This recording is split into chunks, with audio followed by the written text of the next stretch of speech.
Hi, you're looking at a 2000 MOONEY Bravo, a little over 3100 total time on it.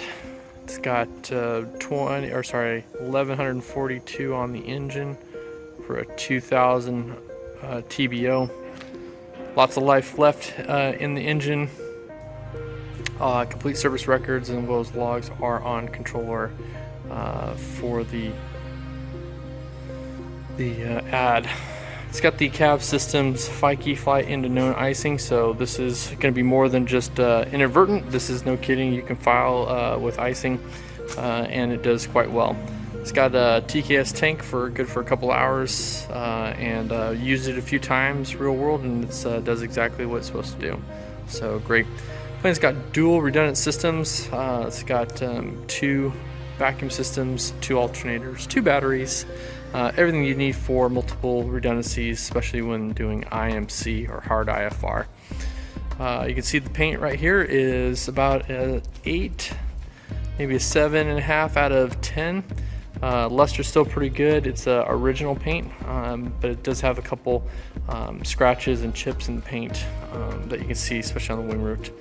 November 4-2 Juliet Delta. It's a great plane being flown regularly. A little dusty right now because it's sitting in this hangar, but wanted to show in case people have questions. Right there you can see where the paint's right there on the wing root. It's also got the precise speed brakes. These are electric, so they're not vacuum, which I think is a plus. And it's got the standard 89-gallon tanks. It's got one blemish right there on the aileron from previous. It's got the recognition lights as well as your standard lighting. Alright, coming through here. Underside's clean. See there.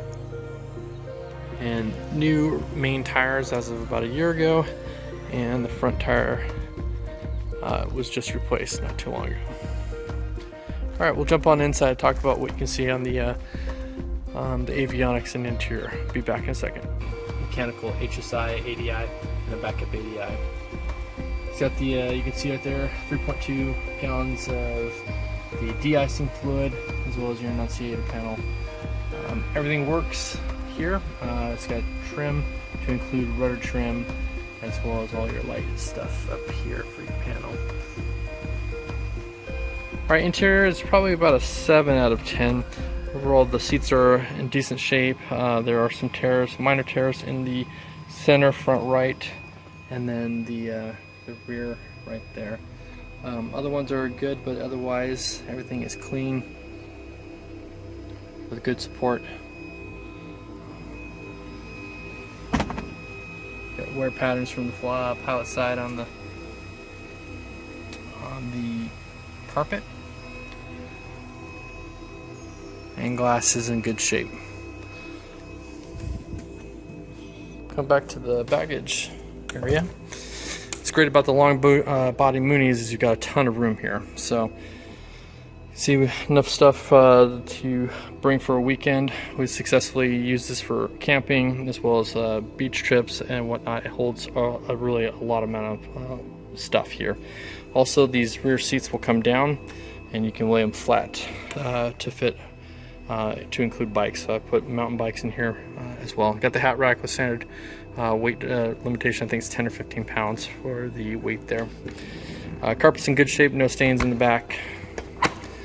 Big thing I like about the avionics here is I've got the KFC autopilot synced, and it'll shoot ILSs as well as RNAVs to include LPV approaches.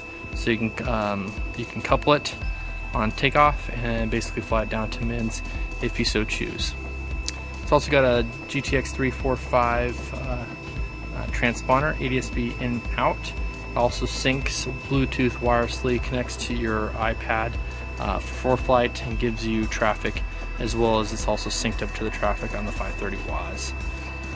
It's got XM weather. The GDL 69 does not have the XM radio, but it does have the XM weather, and of course, like I said, ADSB weather is also plumbed onto the 530. Anyways, panel's in really good shape and very capable for IMC and IFR flying. Thanks for watching our video. If you have any more questions about the plane, like to see the logs, detailed pictures, etc., I can send you a link. Just hit me up at ryan@readypilots.com or check out our controller listing for details on the plane. Thanks.